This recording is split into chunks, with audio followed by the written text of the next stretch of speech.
श्री सद्गुरु महाराज की जय।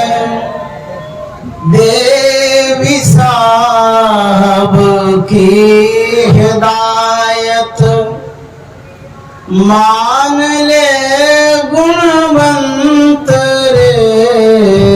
देवी साहब की हिदायत मान ले गुणवंत रे। में ही कहे सुख शांति मिली है।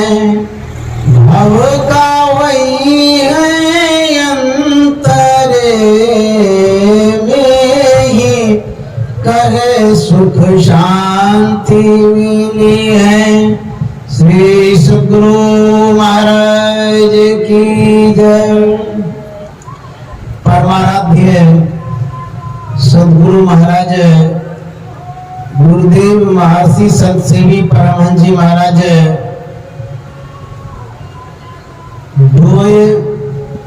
गोड्डा जिला स्थित झारखंड के विशेष सत्संग प्रेमी महानुभावों, माता एवं बहनों, आज हम लोग सम्माननीय सीताराम बाबू के आवास पर सत्संग करने उपस्थित हुए हैं, सत्संग में सम्मिलित हुए हैं। इस सत्संग का एक रीजन और कारण है, वह यह है कि जो गुरु भक्ति न शिरोमणि देवी हैं, आदरणीय सीताराम बाबू की धर्मपत्नी, उनकी द्वितीय पुण्य तिथि है, स्मृति दिवस है। हम लोग श्राद्ध भी बोलते हैं, जिसमें हम लोग सम्मिलित हुए हैं, सत्संग के लिए आए हुए हैं। बड़ी संस्कारिणी थी, गुरु भक्ति थी,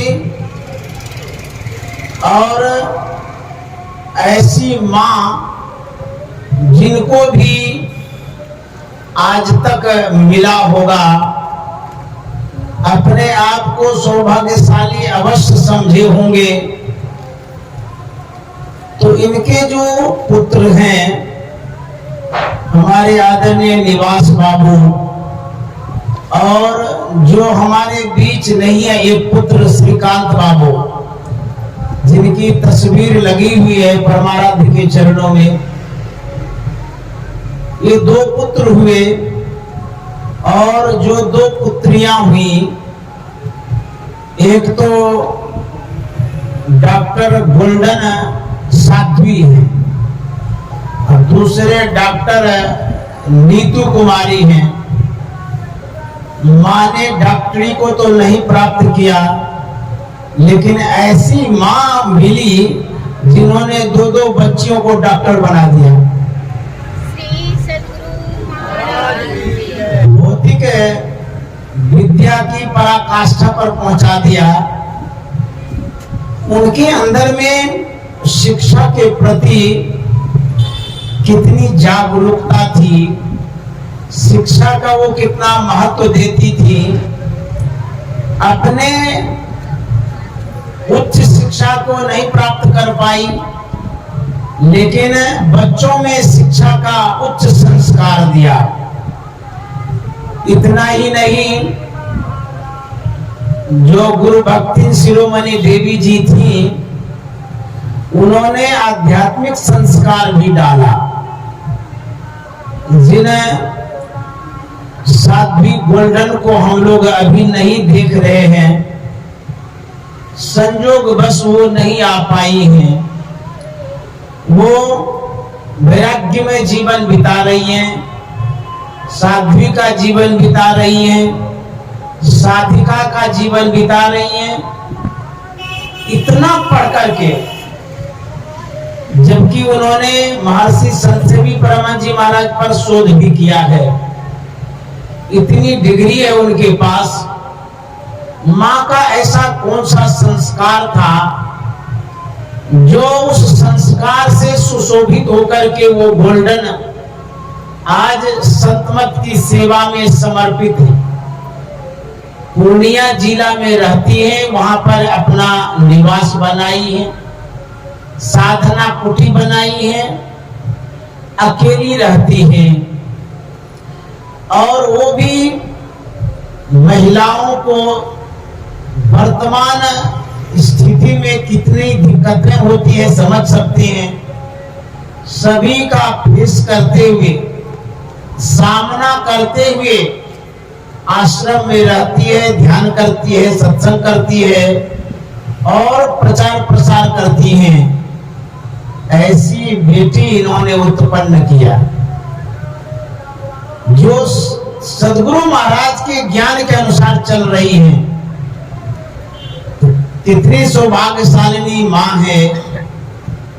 उन्होंने ऐसा संतान उत्पन्न किया। और जो हमारे बीच उपस्थित हैं डॉक्टर नीतू जी, इनका भी संस्कार उत्तम है।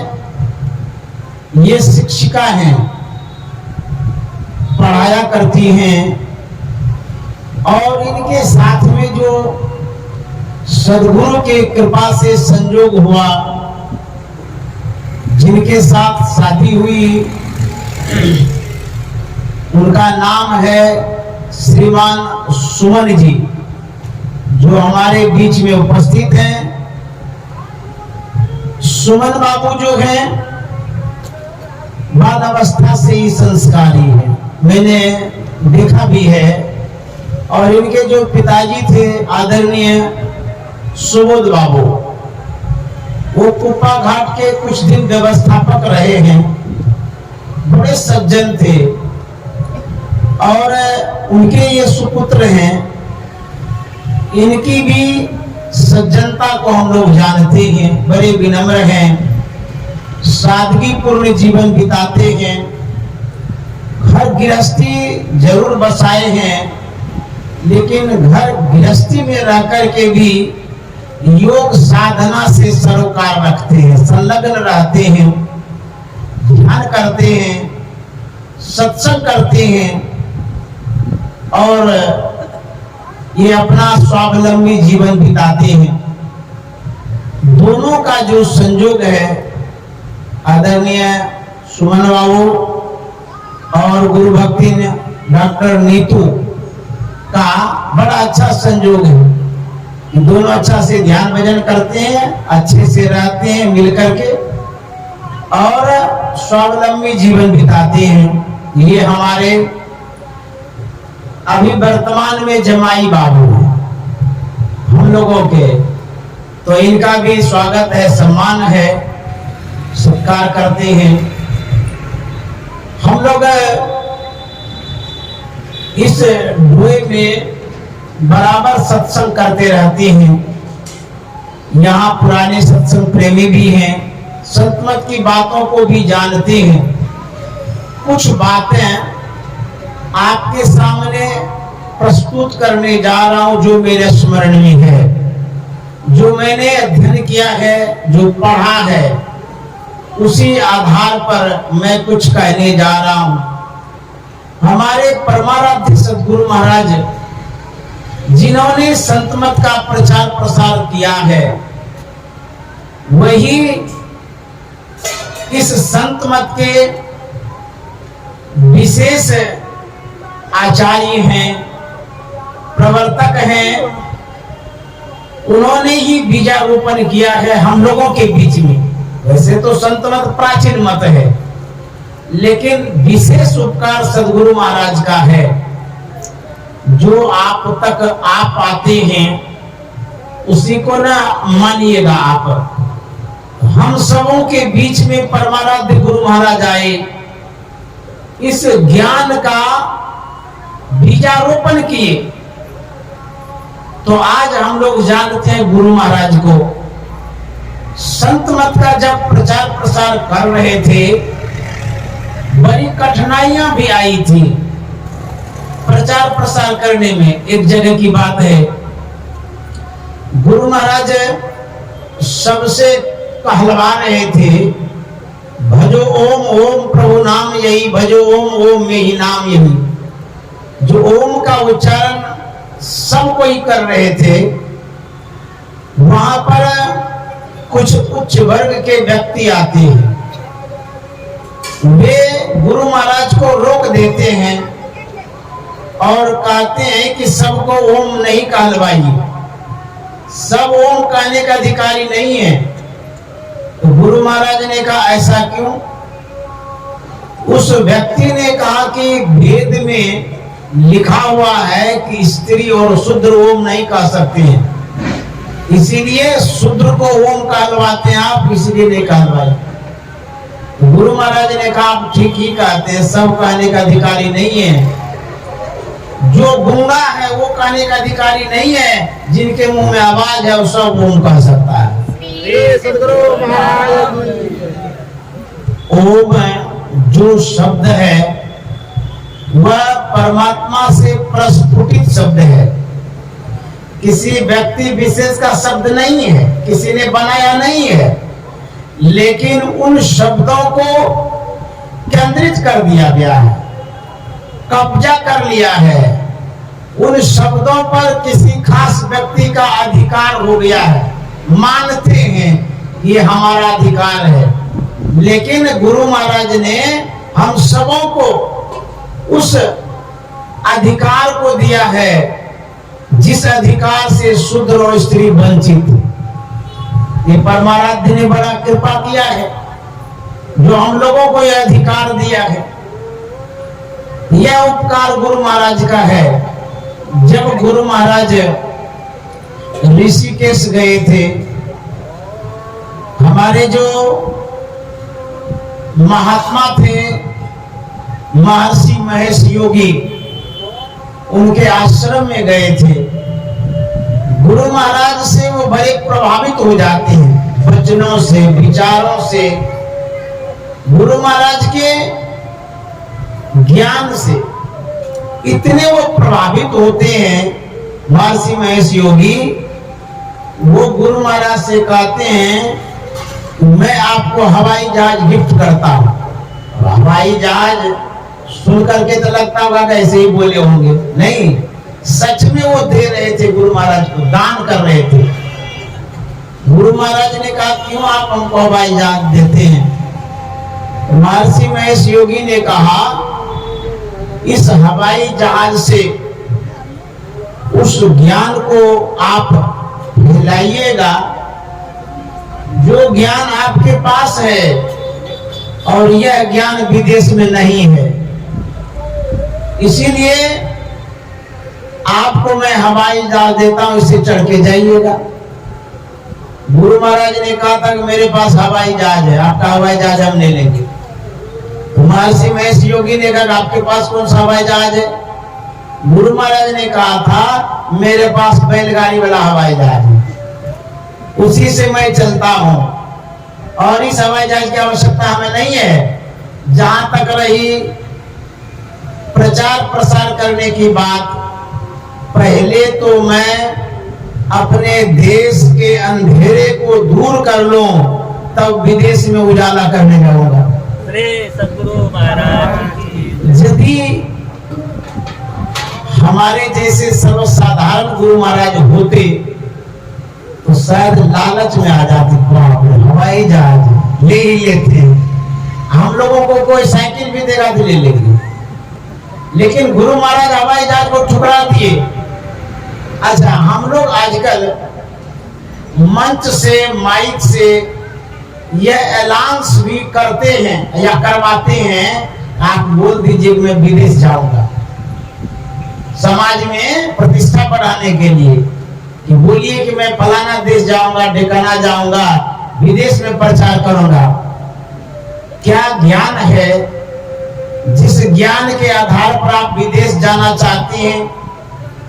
गुरु महाराज यदि चाहते तो विदेश में प्रचार करते, लेकिन वो विदेश नहीं गए, अपने देश में रहे, और उन्होंने देखा कि यदि मैं आज इस भौतिकता भौतिकता के चकाचौंध में पड़ करके भारत के सर्वसाधारण नागरिक का परित्याग कर देता हूं, इनकी क्या दुर्दशा होगी। जिसको कोई नहीं पूछता है, अपमानित करता है, सम्मान नहीं देता है, जातीयता के आधार पर घृणा के दृष्टि से देखता है। मैं विदेश नहीं जाऊंगा, उन तक जाऊंगा जिनको आज तक कोई नहीं पूछता। तो गुरु महाराज ने भौतिकता का परित्याग कर दिया, चकाचौंध से दूर रहे, हवाई जहाज को भी नहीं लिए और हम तक आए, आप तक आए, जिनको कोई नहीं पूछता है वहां तक गुरु महाराज पहुंचे। एक घटना बताती, आप सुने भी होंगे या पढ़े होंगे, मैं दोहरा देता हूं इन बातों को जो मेरे स्मरण में है। कटिहार जिला में परमानंद सदगुरु महाराज का सत्संग था। वहां पर गुरु महाराज सत्संग कर रहे थे। उस सत्संग में एक वेश्या आती है जो संस्कारिन थी, किसी जन्म का संस्कार होगा, संयोग होता है वो सत्संग में आती है, लेकिन अब अपने अंदर में जो हीन भावना बैठ गई थी,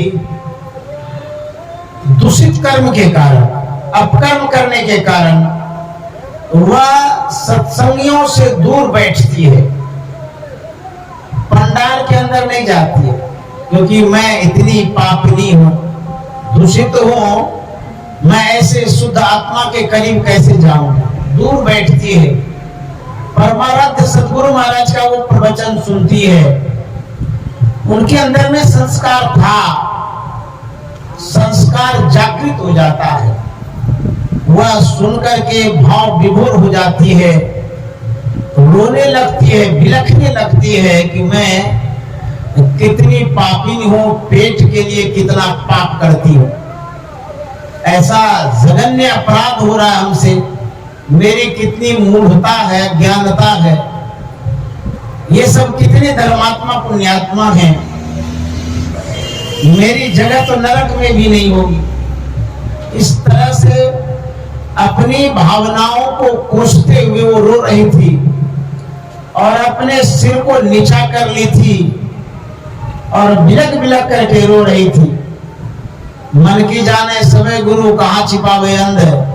परमाराध्य सदगुरु महाराज सब पढ़ रहे थे, जान रहे थे कि किनके अंदर में कौन सी भावधाराएं बह रही है।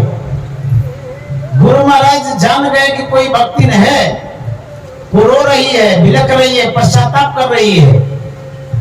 प्रवचन पूरा कर मंच से उतरते हैं, इधर उधर नहीं जाकर के सीधे उस महिला के पास जाते हैं जो रो रही थी, जो वेश्या थी। उनके सामने गुरु महाराज खड़े हो जाते हैं। वो वेश्या पश्चाताप में रो रही थी, मुंडी नीचे करके, सिर नीचे करके। उनको तो पता ही नहीं था कि मेरे सामने कौन है, नहीं है। गुरु महाराज बोलते हैं कि बेटी तुम क्यों रो रही हो। जैसे गुरु महाराज कहते हैं कि बेटी, वो सुनती है तो उनको लगा कि कौन बोल रहे हैं, इतना प्यार से बोल रहे हैं। हमारे जैसे पापिनी को कोई बेटी कह रहा है तो कौन आदमी है। जैसे सिर उठाती हैं तो परमाराध्य को सामने में पाती है और वो तो गदगद हो जाती है। वो कहती है कि धन्य है ऐसे महापुरुष, मेरे सामने में आ गए और हमको बेटी कहते हैं, बेटी के लायक तो है नहीं। ऐसा कह दी। किसी भी अपकर्मी को यदि आप सम्मानित करते हैं, उनका दिल जुड़ा जाता है। अब मान लीजिए कोई गलती हो गई है, उसको और कोसने लगिएगा, फटकारने लगेगा, दुत्कारने लगेगा तो आपसे दूर हो जाएगा। गलती हो गई है, आप अपने ज्ञान से, विचार से, विवेक से उसको सही रास्ते पर ले आइए। ये संत करते हैं। अब देखिए गुरु महाराज क्या कहते हैं, बेटी तुम रो नहीं, तुम कल मुझसे दीक्षा ले लेना। अब मुझे न पूछे हैं न परिचय लिए हैं, कौन सा संस्कार था जो गुरु महाराज जान गए और बिना पूछे ही कह देते हैं कल दीक्षा ले लीजिएगा।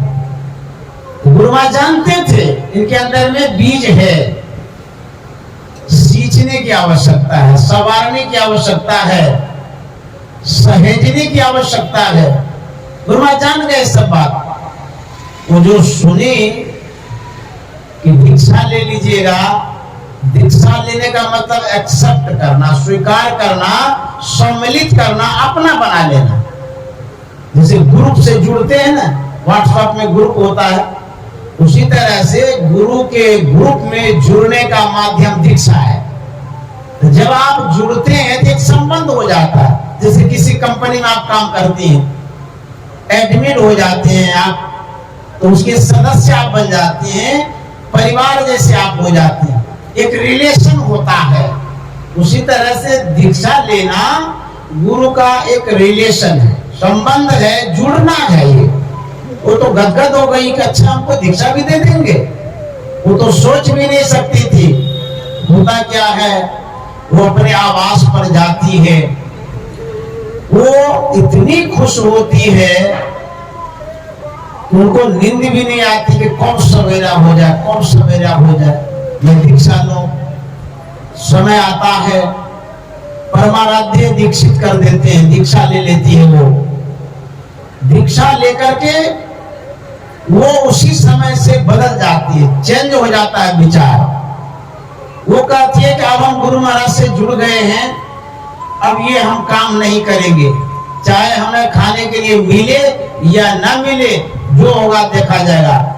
एक पदावली ले लेती है, कटिहार से वो चली जाती है बनारस। वहां जाकर के वो भजन याद करती है और भजन गाने का प्रयास करती है और नाचती भी है। वेश्यावृत्ति तो छोड़ दी, लेकिन एक कलाकार की वृत्ति में वो आ गई, नृत्य करके अपना भरण पोषण करने लगी। वर्षों वहां रही। एक बार वो कुप्पा घाट आती है, कुप्पा घाट में गुरु महाराज के सामने आती है। तब तक में उसको बहुत भजन याद हो गया था। गुरु महाराज से जब मिली, उन्होंने परिचय दिया, तो मैं वही आपकी बेटी हूं जिसको आपने दीक्षा भी दिया, हमारे अंदर में संस्कार भी डाला। तो हाल समाचार भी लेते हैं गुरु महाराज। वो महिला जो वेश्या थी, उसमें जो परिवर्तन हुआ, वो कहती क्या है गुरु महाराज से, मैं आपको भजन सुनाना चाहती हूँ। तो गुरु महाराज बड़े खुश हो गए, बोले सुनाओ, बड़ी खुशी की बात है, सुनाओ। बोल करके वो पैर में घुंघरू बांधने लगी। घुंघरू बांध तो ली, दोनों पैर में वो खड़ी हो गई। गुरु महाराज पूछते हैं कि तू खड़ी क्यों हो गई? तो बोली भजन सुनाएगी तो खड़ी हो गई। बोली कि मेरे अंदर में इतनी उत्साह और उमंग है कि मैं आपको नाचते हुए भजन सुनाना चाहती हूँ। गुरु महाराज ने कहा नहीं नहीं, तू नाचेगी, जो लोग नहीं जानते हैं वो कहेंगे कि महर्षि जी नर्तकी रखते हैं, बदनामी होगी, गलत अफवाह फैलाएगा लोग। इसलिए बेटी तुम बैठ करके ही सुना दो। वो बैठ करके सुनाती है और गुरु महाराज बड़े प्रसन्न होते हैं। ऐसे हमारे परमाराध्य सदगुरु महाराज ने कीचड़ में फंसे हुए जीव का उद्धार किया। ऐसे थे हमारे परमाराध्य सदगुरु महाराज। तो गुरु महाराज ने बहुत बड़ा उपकार किया है। इसी झारखंड के दुमका जिले की बात है। उस समय जब बिहार में था झारखंड, एक थे कारू दास, हरिजन परिवार के थे। बड़े गरीब थे,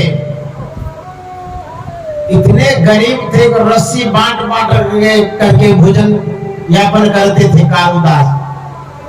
उनके अंदर में संस्कार अच्छा था। वो सदगुरु महाराज से सत्संग लेते हैं। गरीब जरूर था लेकिन श्रद्धा बहुत थी। गुरु महाराज सत्संग दे दिए, जो भी उनसे सपड़ा उस तरह से उसने तैयारी की। अब समय आ गया तो सदगुरु महाराज बीमार हो गए, बुखार आ गया, तो समय हो गया, अब सत्संग होगा उनके यहाँ। तो महर्षि सतसेवी परमहंस जी महाराज को बोले आप दुमका चले जाइए, कारुदास के यहाँ सत्संग कर दीजिएगा, मैं नहीं जा पाऊंगा और स्वस्थ हो गया हूं। आज्ञा पाकर के महर्षि सतसेवी जी महाराज गए कारुदास के यहाँ। जब कारुदास ने और उनकी धर्मपत्नी ने पूछा कि सदगुरु महाराज क्यों नहीं आए, महर्षि सतसेवी जी महाराज ने कहा वो बीमार हो गए हैं, इसीलिए उन्होंने कहा कि आप जाइए सत्संग कर दीजिएगा, मैं नहीं आ पाऊंगा। तो कारुदास की पत्नी कहती है कि नहीं नहीं, जब तक सरकार नहीं आएंगे, गुरु महाराज को सरकार लोग बोलते थे, जब तक सरकार नहीं आएंगे तब तक सत्संग नहीं होगा। अपने पति से कहते हैं कारुदास से आप जाइए, सरकार को बुला के लाइए।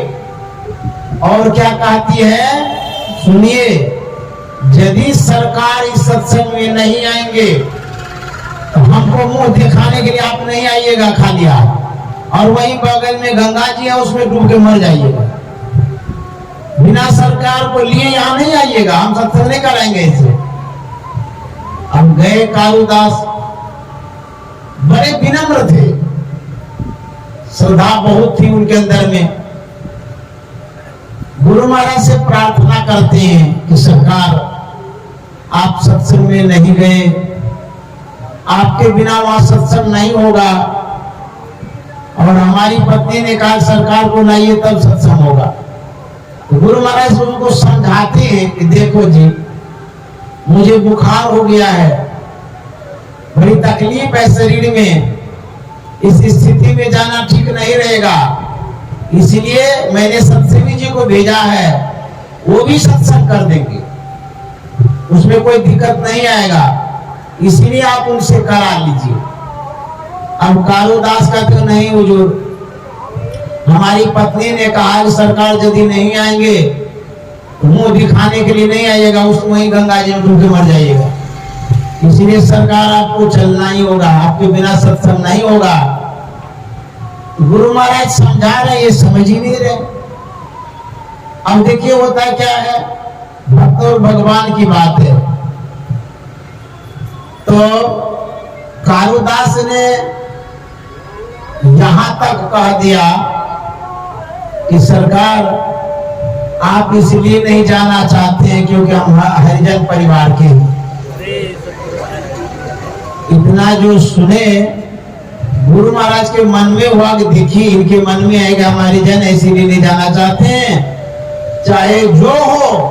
उस अवस्था में बीमार थे गुरु महाराज, लेकिन इसकी भावना को ठेस न लगे, इनकी भावना को सम्मान करते हुए इस शरीर को उस सत्संग में झोंक दिया।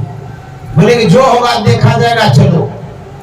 उस अवस्था में गुरु महाराज आए और उनके यहाँ सत्संग किए थे, और कारुदास ने सत्तू का भंडारा किया था। जब गुरु महाराज को अपने घर पर ले गए, शांति संदेश में बातें निकली हुई जो मैं सुना रहा हूं। गुरु महाराज को जब ले गए तो उसमें गुरु महाराज ने देखा हरिजन है, लेकिन उनका घर बहुत साफ सुथरा था, लीपा पोता हुआ था, बड़ी पवित्रता। उनकी पत्नी घर में ले गए, गुरु महाराज वहां चले गए। फिर गुरु महाराज को घर में घुमाने लगे। तो गुरु महाराज कहते हैं हो गया ना, अब यहाँ तो आ ही गए घर में। बोले नहीं सरकार, जहां जहां आपका चरण पड़ेगा वहां वहां शुद्ध हो जाएगा। अर्थात पवित्र हो जाएगा। इसलिए सब कोने में चरण रख दीजिए। श्री सद्गुरु महाराज की गुरु महाराज को सब जगह घुमाए थे। इस तरह से गुरु महाराज ने अपने जीवन को सत्संग में समर्पित कर दिया। सुख सुविधा का ख्याल नहीं रखे, बल्कि हम आप के लिए उन्होंने इस जीवन को लगा दिया था। इसीलिए गुरु महाराज ने कहा था सत्संग मेरी सांस है। जो सत्संग है सांस है। ऐसे थे हमारे परमाराध्य सद्गुरु महाराज। उनकी विनम्रता को देखिए, इसे सीख लेनी चाहिए। 1933 ईस्वी की बात है। परमाराध्य सद्गुरु महाराज आए थे कुप्पा घाट। उस समय कुप्पा घाट व्यवस्थित नहीं था, ऐसे जंगल था, टीला था, गुफा था। गुफा तो प्राचीन है। वहां डेरा डंडा डालते हैं। एक सेवक साथ में थे, उनको बोलते हैं कि आप भोजन बनाइए, मैं गुफा में ध्यान करने जा रहा हूं। गुरु महाराज गुफा में ध्यान करने चले गए और वो भोजन बनाने लगे। भोजन बनाने में चावल के लिए पहले गर्म पानी करते हैं, तो पानी चढ़ा दिए थे। तब तक में गुरु महाराज ने जो दीक्षा लिया था राजेंद्र बाबू से, राजेंद्र प्रसाद सिंह, जो बाबा देवी साहब के शिष्य थे, उनके बड़े भाई वहां घूमने आते, क्योंकि बगल में ही घर था उनका। कुप्पा घाट के करीब आए घूमने। वो देखते हैं कि यहाँ ये लोग भोजन बना रहे हैं। चारों तरफ नजर दौड़ाते हैं और तो कोई नहीं थे। संजोग से उसी समय गुरु महाराज गुफा से निकलते हैं। जब वहां पर पहुंचते हैं तो राजेंद्र बाबू के बड़े भाई ने देखा कि महात्मा यहाँ आए हुए हैं। कहते हैं कि आप यहाँ क्यों आए? यहाँ पर किसने कहा रहने के लिए? यहाँ से आप जाइए, गुरु महाराज से कहते हैं। तो गुरु महाराज जवाब नहीं देते, अपने रसोइये से कहते हैं सुनो जी, सब सामान समेटो, यहां से चलो। रसोइये ने कहा कि पानी तो गर्म हो गया है, भोजन बनाए नहीं अभी, इसका क्या करा? बोले पानी को चूल्हे में उल्टा दो। आज्ञा पाकर के वो पानी गिरा देते चूल्हे में। सब बर्तन बासन जितना था समेटने लगे। बांध करके कंप्लीट कर लिए। तब तक वो देख रहे थे राजेंद्र बाबू के भाई।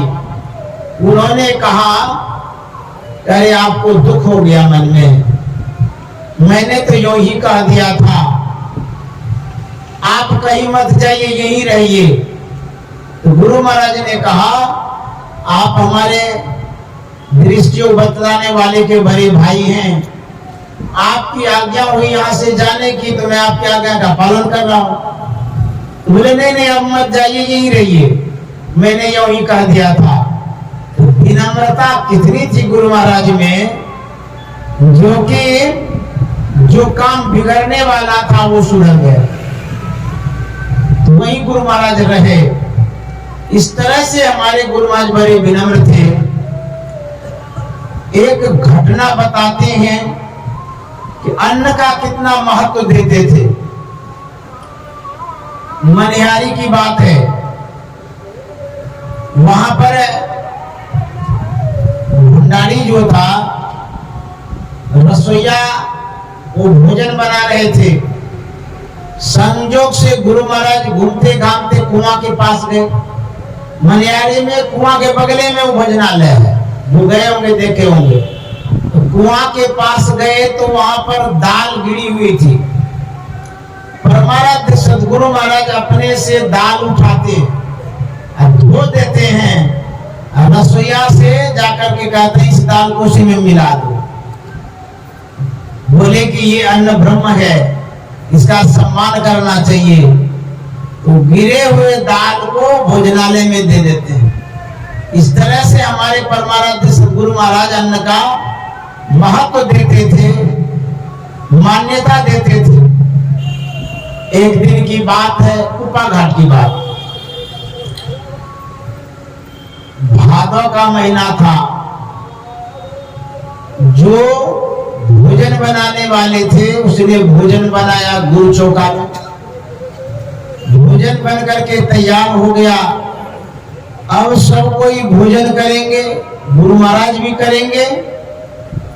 गुरु महाराज अपने शयन कक्ष में, वहीं पर सेवकों से कहते हैं कि सुनिए, जाकर के रसोइये से कहिए, चौका में जाकर के बोल दीजिए कि दाल कोई नहीं खाएंगे। यह बात जाकर के रसोइये से कहता कि भुने गुरु महाराज की दाल किसी को नहीं खाने के लिए। अब किसी को पता ही नहीं कि दाल में हुआ क्या। दाल तो बना ही दिए थे, बोले कोई नहीं खाएंगे। उसके बाद गुरु महाराज ने कहा वह दाल किसी को देना तो नहीं है, उस दाल का निरीक्षण करिए। गए देखने के लिए, वहां विषैला गिरा हुआ दाल में गिरा था।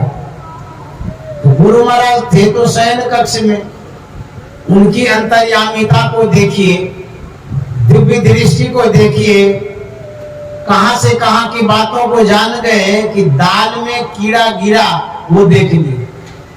तो थे तो शयन कक्ष में। एक बिंदुता दूरबीन हो, दूरबीन क्या करे, पिंड में दरस ब्रह्मांड हो, बाहर में क्या फिरे। उपनिषद में लिखा हुआ है कि बिंदु मनोलयं कृत्वा दूरदर्शन मापनुयात्। जो बिंदु ध्यान करते हैं, बिंदु ध्यान में जो पारंगत हो जाते हैं, उसको दूरदृष्टि की प्राप्ति हो जाती है। तो हमारे गुरु महाराज तो नादान सुनान को भी पार कर गए थे, इसलिए वो जान जाते थे, दूर से दूर की चीजों को पहचान जाते थे। ऐसे थे हमारे गुरु महाराज। एक बार की बात है, कुप्पा घाट में बरामदे पर गुरु महाराज बैठे थे। सेवा में गुरु सेवी भगीरथ दास जी महाराज थे। गुरु महाराज हर वक्त अंतर्मुख रहा करते थे। जो संत होते हैं वो संसार को नहीं देखते, तब अपने आप को देखते हैं, भीतर देखते हैं, परमार्थ को देखते हैं। तो गुरु महाराज हर वक्त अंतर्मुखी हो जाया करते थे। जब अंतर्मुख हो गए थे तो गर्दन झुक गई थी। भगीरथ बाबा के मन में होता है गुरु महाराज सो गए, ऐसा करते हैं कि अंदर ले जाते हैं, वहां जाकर के सुला देंगे। यहाँ जो सोएंगे अच्छा रहेगा, अंदर में सो जाएंगे। तो धीरे से कहते हैं कि हुजूर अंदर चला जाए। गुरु महाराज पूर्ववत रहे, यथावत स्थिति में रहे। भगीरथ बाबा के मन में वो गुरु महाराज नहीं सुने, कान के पास जाकर के जोर से कहा था हुजूर अंदर चला जाए। जैसे जोर से कहे तो गुरु महाराज कहते हैं अरे हम तो अंदर में, अब कौन अंदर ले जाएगा। गुरु महाराज की जय। तो ऐसे अंतर्मुखी संत थे गुरु महाराज। ऐसे संत को हम लोग याद कर रहे थे, तो जो गुरु महाराज के ज्ञान से अवगत हैं, उनके परिवार में सुख शांति अवश्य आएगी। क्योंकि गुरु महाराज ने इसी तरह से सिखाया है, समझाया है, सींचा है, समारा है। गुरु महाराज ने कहा कि जहां रहो सत्संग करो, सत्संग नित और ध्यान नित रहिए, कर संलग्न हो। बेविचार चोरी नशा हिंसा झूठ तजना चाहिए। सत्संग की सीख गुरु महाराज ने दिया है। अंतिम समय में गुरु महाराज ने कहा था सुकृत कर ले, नाम सुमर ले, खो जाने कल की, जगत में खबर नहीं पड़ती। इस जीवन का क्या ठिकाना है, इसलिए सत्संग से लागी रहो रे भाई, तेरी बिगड़ी बात बन जाए।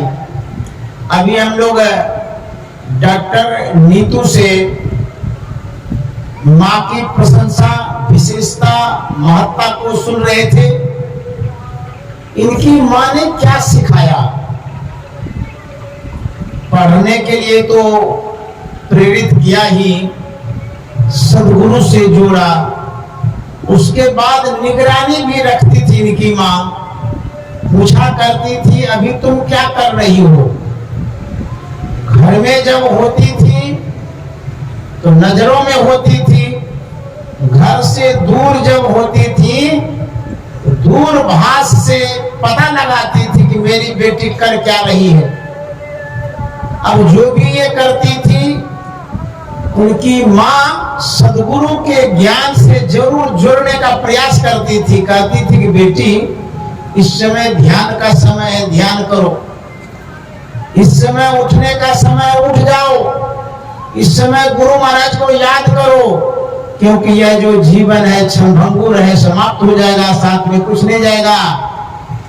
सांसारिक कार्य को संपादित करते हुए, भौतिक कार्यों का निष्पादन करते हुए तुम अपने संस्कार को भी संभालो। यही शिक्षा इनकी माँ ने दिया, सभी बच्चों को दिया। आज वो माँ भले हमारे बीच नहीं है, लेकिन उनके अंदर में जो संस्कार रहा है, उन्होंने जो परिवार के प्रति उपकार किया है, उसी के कारण उसको याद कर रहे हैं। हम जो अभिभावक हैं, माता पिता हैं, उसका पुनीत कर्तव्य होता है अपने बच्चों में संत मत के ज्ञान का संस्कार दें। संत मत के ज्ञान में ढालें बच्चों को, तब क्या होगा? वो बच्चा एक ईमानदार, सही इंसान बनेगा और दुनिया में नाम करेगा। यह संस्कार जो एक सांचा है, जिस सांचे में ढालना जरूरी है।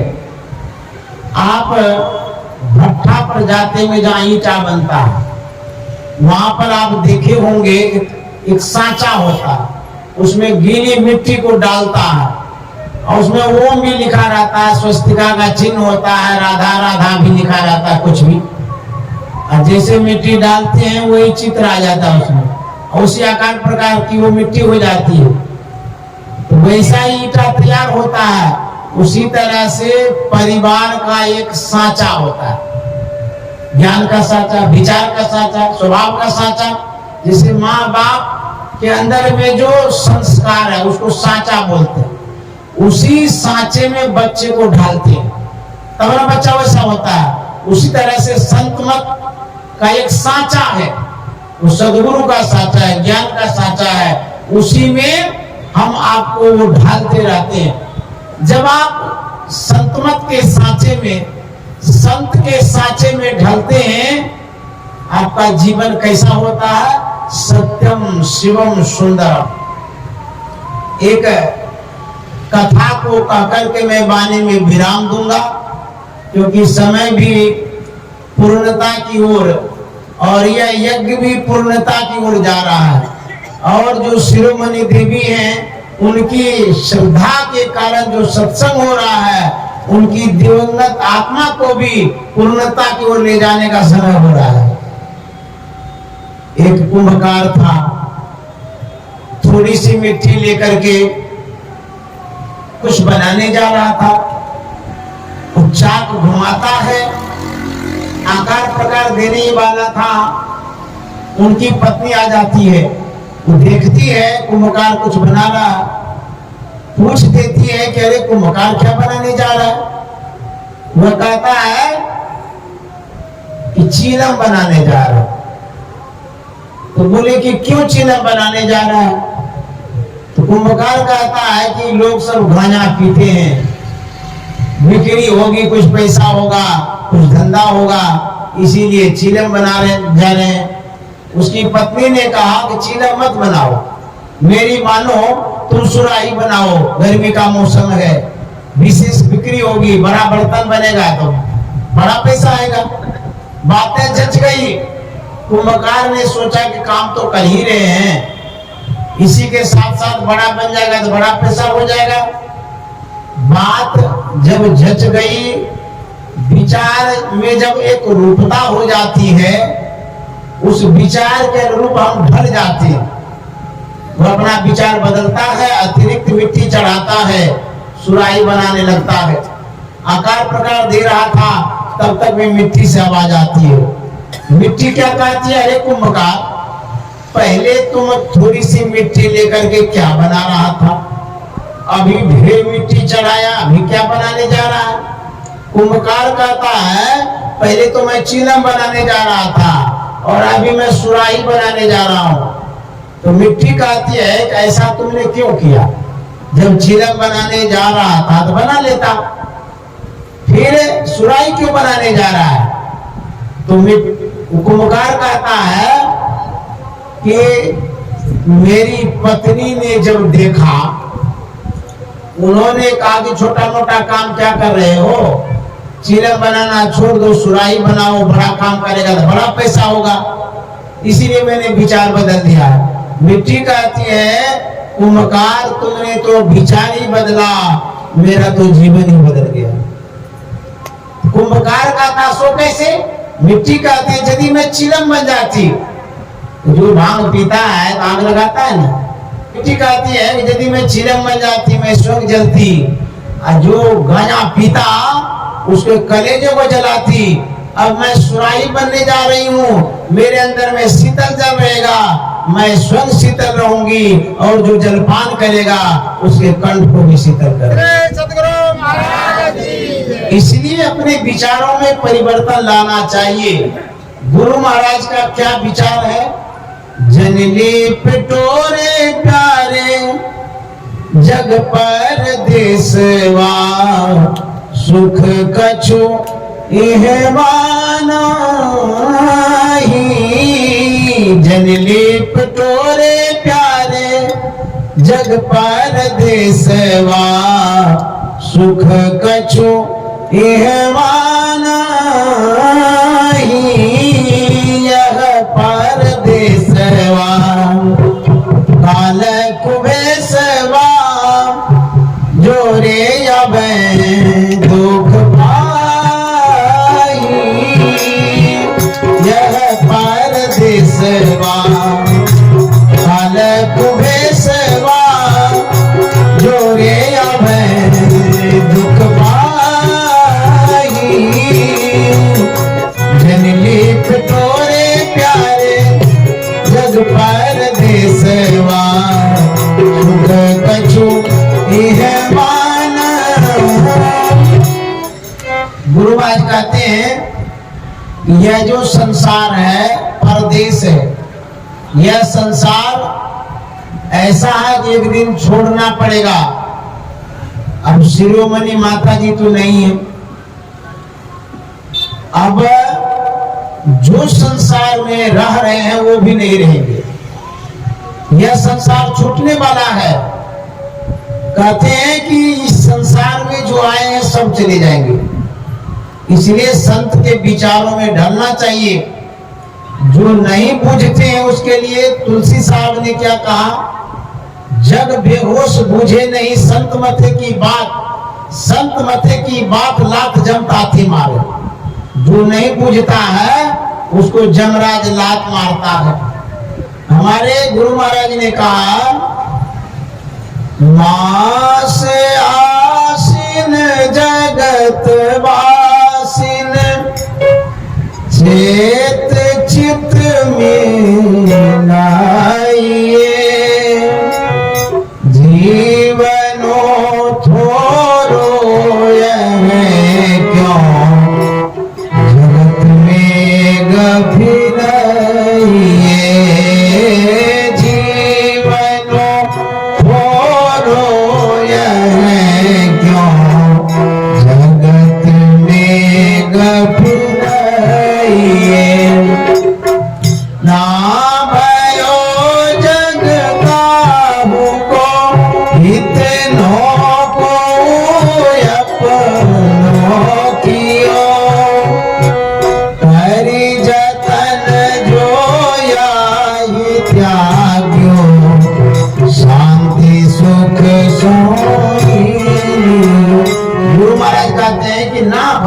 किनका हो, किनका ये संसार हुआ है? किसी का नहीं हुआ है।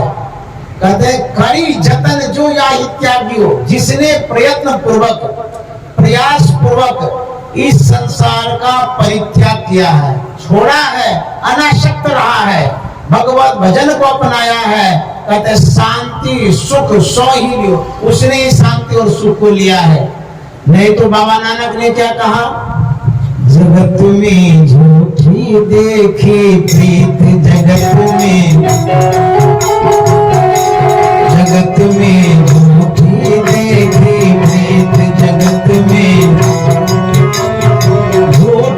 देखी प्रीत, जगत में झूठी देखी प्रीत, जगत में झूठी देखी प्रीत, जगत में झूठी देखी प्रीत, जगत में।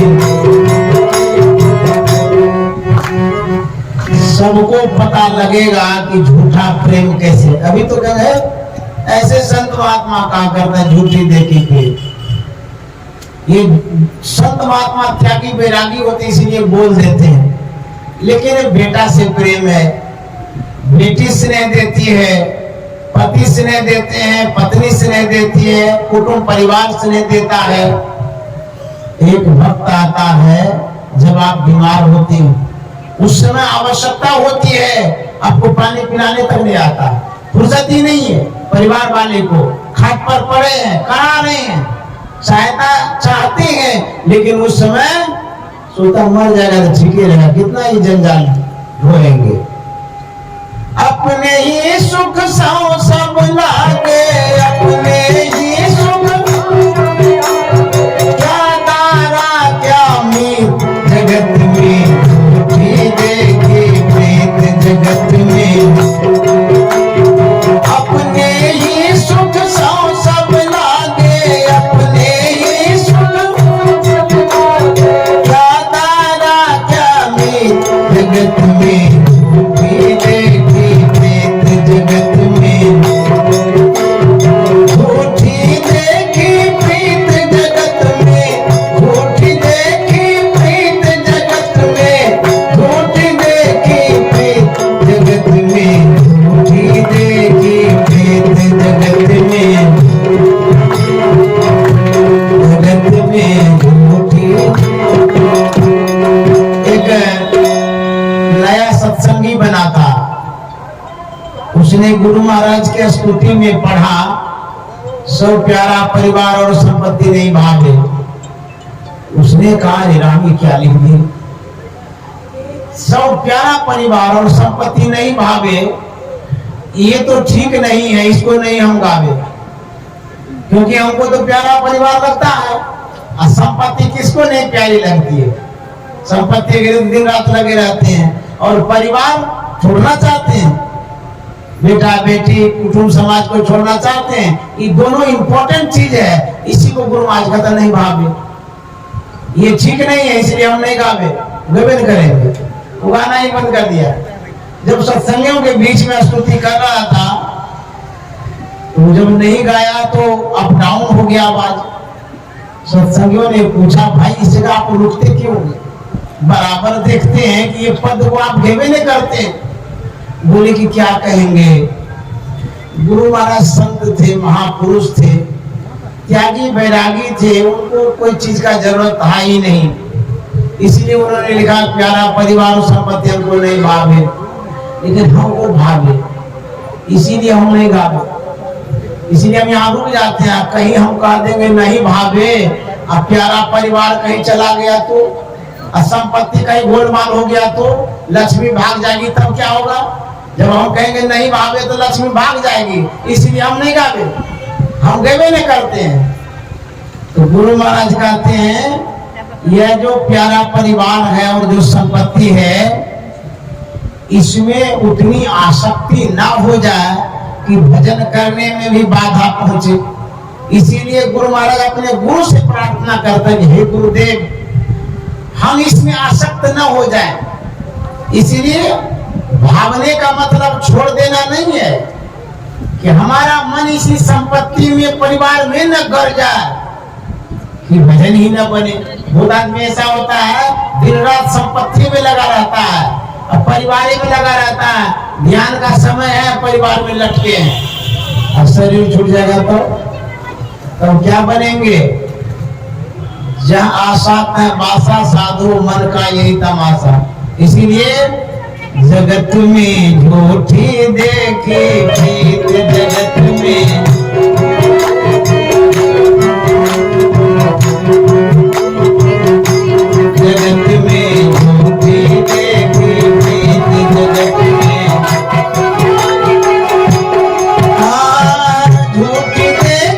प्रीत, जगत में झूठी देखी प्रीत, जगत में झूठी देखी प्रीत, जगत में अपने ही सुख सौ सब लागे, क्या धरा क्या मीर, अपने ही सुख सौ सब लागे, क्या धरा क्या मीर, जगत में झूठी देखी प्रीत, जगत में झूठी देखी प्रीत। श्री सद्गुरु महाराज की जय। अब मैं यही विराम देना चाहूंगा। इतनी ही देर के लिए आप सबों का दर्शन मेरे नसीब में था, इसीलिए अब मैं विराम दूंगा। समय भी अधिक हो गया है। मैं आप सभी उपस्थित माताओं बहनों को नमन करता हूँ, प्रणाम करता हूँ। आप लोग बहुत सौभाग्यशाली हैं जो सत्संग करते हैं।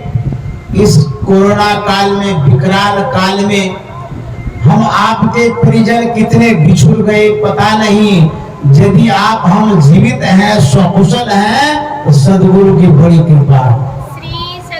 तो इसी सत्संग और ध्यान को पकड़े रहिए, सद्गुरु का गुणगान करते रहिए।